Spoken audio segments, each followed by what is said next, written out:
Pokemon X and Y were the first 3D mainline Pokemon games, and with that came extreme praise and criticism from the fanbase. Many felt as if the jump to 3D allowed for Pokemon battles to truly come alive with fully animated models and moves. But others believed that this change in style might mean Game Freak was evolving too much and might end up ruining the franchise they once loved. But for me, Pokemon X was just another childhood game. At the time, I had played a few Pokemon games before, but not enough to be super nostalgia blind. In fact, I can't remember having any negative feelings towards Gen 6 as a kid. Over time though, I started to form stronger opinions about this game. I started to feel as if it were the reason for the decline in the quality of recent Pokemon games, and ultimately was just a weak Pokemon title in general. I don't know exactly why I started to feel this way, but it probably has to do with the online community making a lot of content against games in the 3D era of Pokemon. Regardless of all that, I wanted to take a look at this game again as an adult. I had just played through all of the previous regions, and there would be no better time to see how Kalos compares to them. So today, I'm gonna find out if Pokemon X and Y was actually good. The game begins fully showcasing its 3D models, even letting you pick your own skin color this time around. Well, unless you're darker than this, then you're still out of luck. Anyway, you wake up, meet two of your friends in Vanillave Town, and then go through the shortest route 1 in the game. Once you make it to Aquacord Town, you meet some more of your buddies, and apparently you and them have been sent some Pokemon to start your journey. In this case, I chose Froakie since Greninja is one of my favorite Pokemon of all time. After a quick battle with Shauna, all 5 of us enter Santaloon Forest and make it to Santaloon City. Here we would find the first gym leader, Viola, and defeat her and get our first badge. Afterwards, we would continue as usual until the unthinkable happened. Combee. Yup, I found a shiny, and unfortunately it was a male Combee. So yes, sadly, this will be pretty much useless to us. But despite this bittersweet situation, we would soon reach one of, if not the greatest city in all of Pokemon, Lumiose City.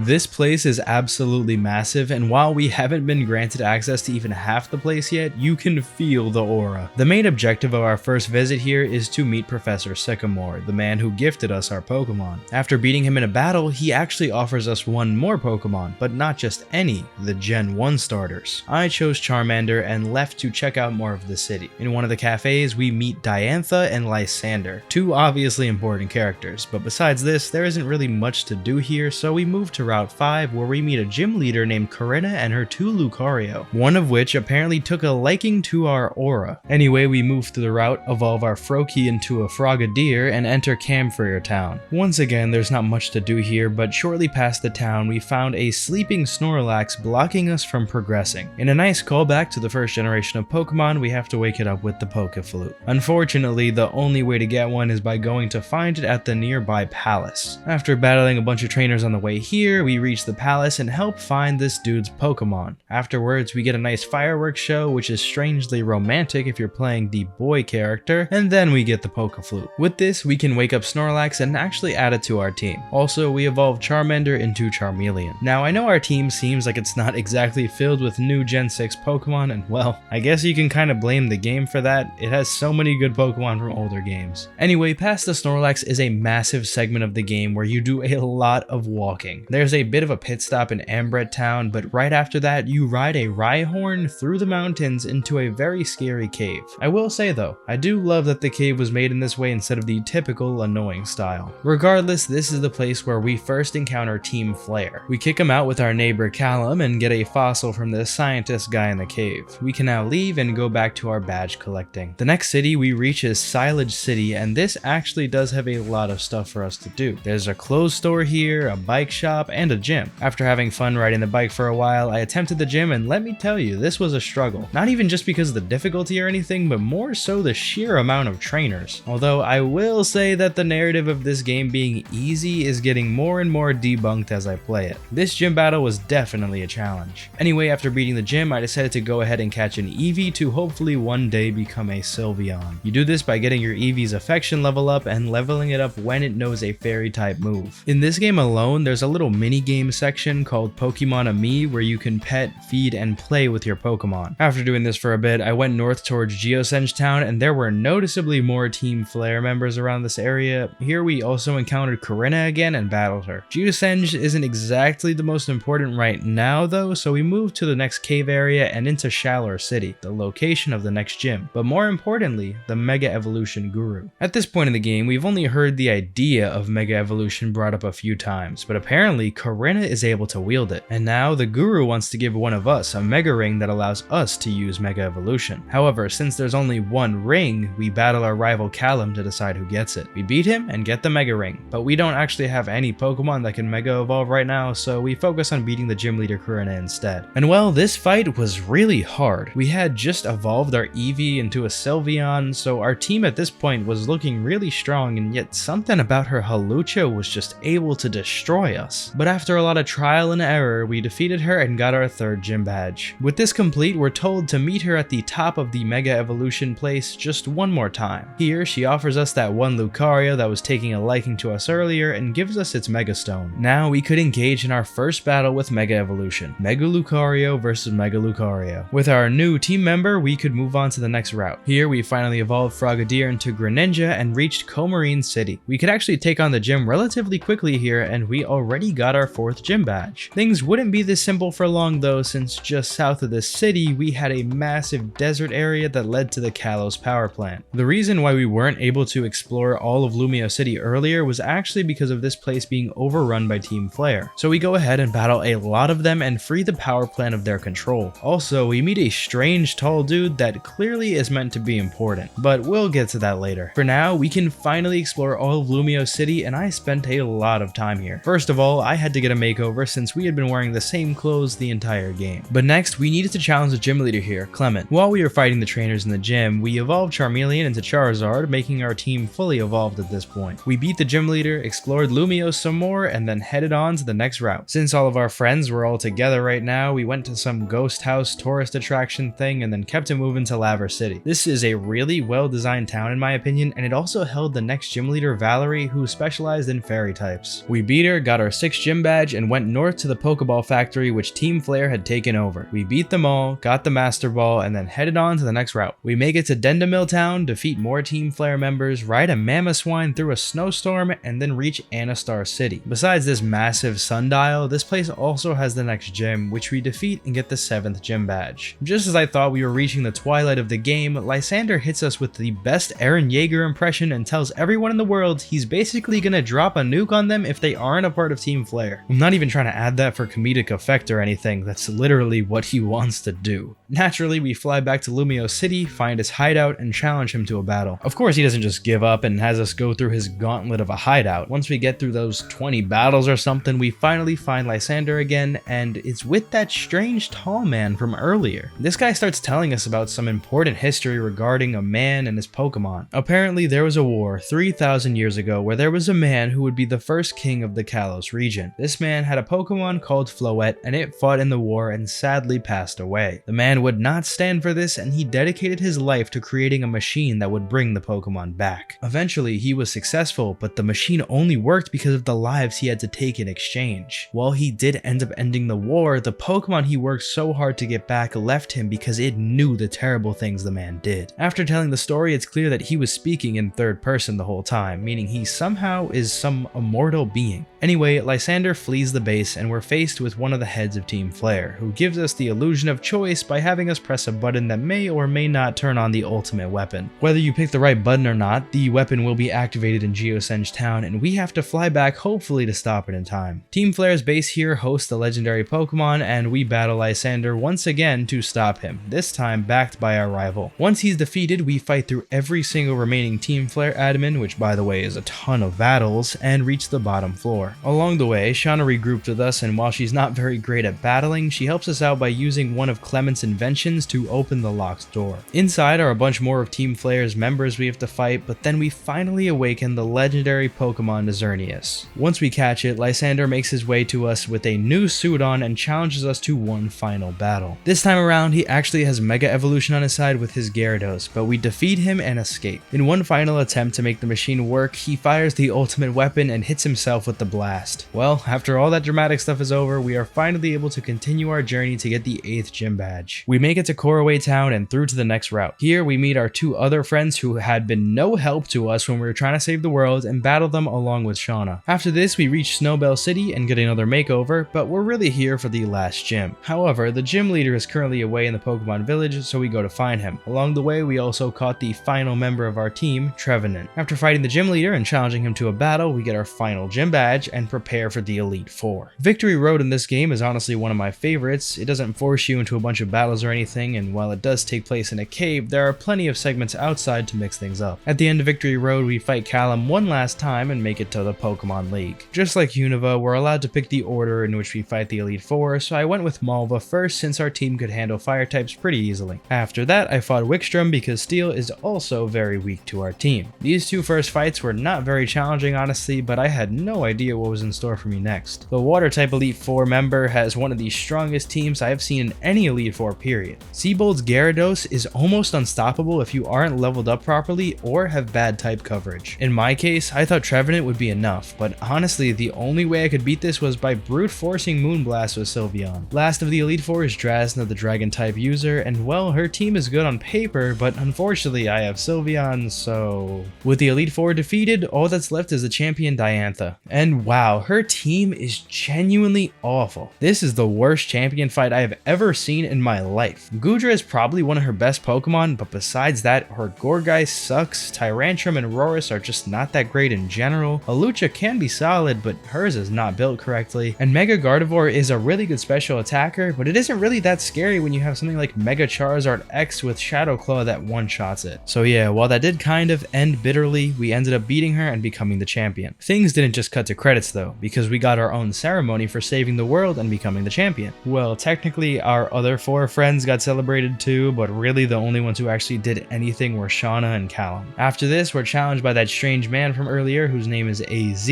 After the fight, his Floette appears in the sky and returns to him 3,000 years later. And with that, our journey ends. Going into this game, I honestly had a lot of negative expectations. In my mind, Pokemon X and Y were the games that started making Pokemon way too easy and less immersive. But as I played through the game, I started to realize it's not that simple to just say that. Is this game easier than most Pokemon games? Absolutely, but I challenge the idea that it has to be a bad thing. For one, this game is not so easy that it's boring. In fact, I'd say this game has some of the most challenging fights in Pokemon. Korrina and Seabold both took me many attempts to beat, even with how good my team was. I would say a lot of the easiness in this game comes from the quality of life changes instead, perhaps the most important one being the EXP share. In previous Pokemon games, you would only be able to get 1 or 2 EXP shares that you gave to individual Pokemon. In this, your entire team gets EXP distributed to them with it, meaning you have to do a lot less grinding. Now, if your idea of difficulty is grinding wild Pokemon battles, I guess I could see why this would upset you. But for me, this saved so much extra time and I am certainly not complaining. Another complaint I hear a lot about this region is how little new Pokemon there are. And you know what? I actually do agree with this. But I can also understand why this happened in the first place. Pokemon Black and White had 156 original Pokemon, which at the time was really unpopular. Despite Black and White 2 offering an incredible amount of older Pokemon throughout the main story, it just wasn't the same. I guess with Pokemon X and Y, they felt like going back to their roots, especially with Mega Evolution. I mean, they didn't even give Megas to their own region starters. They gave it to Kantos. The first Pokemon to Mega Evolve is Lucario, an obvious fan favorite. I mean, they even added a sleeping Snorlax that you can catch using the Poké Flute. It's not hard to see that Game Freak was trying to call back to the original audience they had. So whether or not you think that's a good or bad thing, well, I guess that's all subjective. Personally, I don't mind it too much, but I definitely wish there were more new Pokemon as a whole. The final big piece of criticism I want to talk about is the blandness of the game. A lot of people want to say how the towns in this game don't feel very unique, and I half agree. I feel like Kalos is quite lopsided with its culture. On one hand, you have somewhere like Lumiose City, which is absolutely massive, but then on the other, you have several towns in the game that look like cookie cutter French village number 46. The core of this game's blandness doesn't even come from the cities or anything like that though. though, because I think it's more about the overall atmosphere. This game is not very memorable, at least compared to the previous entries in Pokemon. Sure, the music sounds phenomenal, but there are a lot of tracks that aren't really as catchy as they were in previous games. The new Pokemon designs are cool, but I feel like we don't even see enough of them to actually keep them on top of mind. The story at a glance is really interesting, but the build-up realistically is lacking. I mean, isn't it a little strange how we go from challenging gyms to suddenly having to save the entire planet from destruction? It's not that Pokemon hasn't done that before, but in those games I felt like there was an obvious build-up to that point. Lysander is not a villain by any means until the 7th gym where he just decides to go crazy. I mean, I definitely do like the shock value, but that's not an excuse to skimp out on the story or develop any characters. And don't even get me started on Diantha, who literally has no relevant lore and is a Mickey Mouse champion. She does nothing to help you throughout the entire game, which would have been fine if she was a secretly insane champion, but she's not. But anyway, looking back at Pokemon X and Y, was it actually good? Yes, and I think it was better than a lot of us remember. However, it is very difficult to rank it amongst the other games. I definitely feel like it is the worst region up to this point, but at the same time, that doesn't mean it's bad. They did a great job at capturing that European and French style in a lot of areas. I don't know though, it just felt like if this game had one more year, even just 6 more months, it could have been so much better. But fast forward to today, and Kalos is coming back. Pokemon Legends ZA could very well be that spark we've been waiting for. All we have to do is sit back and wait.